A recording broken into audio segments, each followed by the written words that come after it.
20 में भी VIP party वहाँ लड़े और 2025 में भी वीआईपी पार्टी वहाँ लड़ेंगे। जो गद्दारी का जो सजा है उनको सत्ता से बाहर करने का वो किया जाए और उनको हम लोग जो हमारे साथ गलती किए माफ किए वो सब हम गलती के सब हम माफ करने के लिए तैयार हैं और पुनः उनको टिकट भी दे देंगे। जिन लोगों ने पार्टी के साथ गद्दारी किया है तो जनता और पार्टी के नेता सब मिलकर सबक सिखाएंगे। बिहार में 243 सीट पर महागठबंधन वीआईपी पार्टी चुनाव लड़ेगी। 243 में ही सेटल होना है और ये बात सब नेता को पता है कि 243 है, तो यहाँ पे कोई लड़ाई नहीं है, कोई विवाद नहीं है।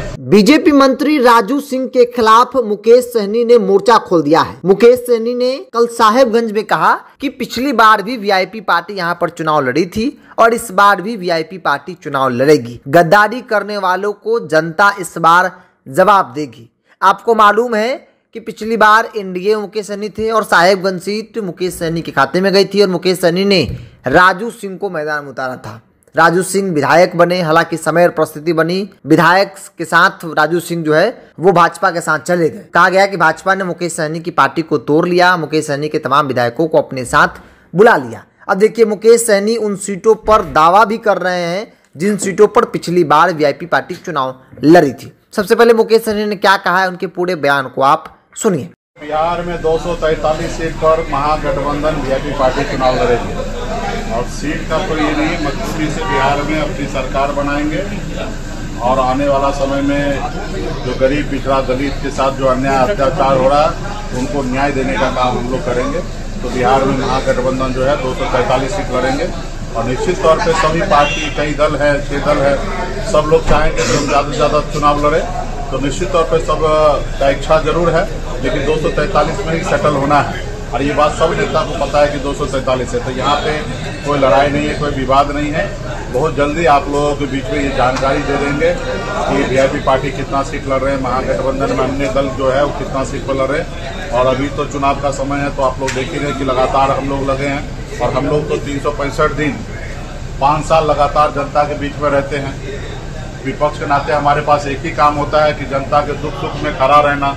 तो जो सत्ता में रहते हैं उनका तो काम होता है सत्ता में रहकर सरकार चलाने का, लेकिन हमारे पास एक ही काम होता है जो जनता के दुख सुख में खड़ा होने का। तो हम तो 365 दिन से काम कर रहे हैं और आगे भी करते रहेंगे। तो मजबूती से अपने लोगों के बीच में जब मौका मिलता है तो अलग अलग जिला में जाके, जिला मुख्यालय में जाके पार्टी के जितने भी वरिष्ठ नेतागण हैं सबसे भेंट मुलाकात करते हैं और आगामी चुनाव में कैसे रणनीति बनना चाहिए, कैसे ज़्यादा से ज़्यादा जिला के अंदर में सीट जीता जाए उसके लिए रणनीति बनाते हैं। सर, साहेबगंज में एक बहुत बड़ी साहेबगंज में तमाम पार्टियां दावेदारी कर रही है, आपके भी वहां से पूर्व मंत्री थे, अपनी के सीट से लड़ते। साहेबगंज में क्या होगा इसका? 2020 में भी वीआईपी पार्टी वहाँ लड़े और 2025 में भी वीआईपी पार्टी वहाँ लड़ेंगे और मजबूती से पार्टी के जितने भी नेतागण हैं सभी लोग वीआईपी समझकर, सनफ मल्ला समझ के वहाँ पे तैयारी हो रहा है। और जिन लोगों ने पार्टी के साथ गद्दारी किया है उसको जनता और पार्टी के नेता सब मिलकर सबक सिखाएंगे।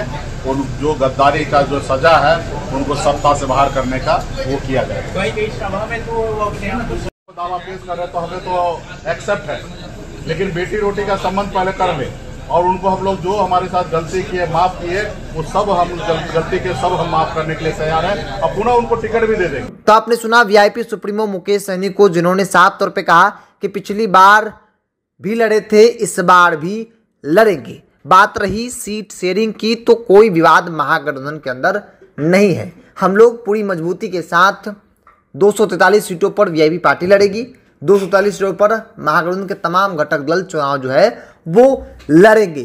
तो मुकेश सहनी की माने तो महागठबंधन के अंदर सीटों को लेकर कोई विवाद नहीं है। मुकेश सहनी लगातार कहते रहे कि जो बात है वो प्लेटफॉर्म पर रख दी गई है और समय के साथ सारी चीजें तय हो जाएंगी। लेकिन मुकेश सहनी उन सीटों का दौरा जरूर करना शुरू कर दिया जिन सीटों पर पिछली बार वीआईपी पार्टी चुनाव लड़ी थी और इस बार भी लड़ने की तैयारी में वीआईपी पार्टी दिख रही है।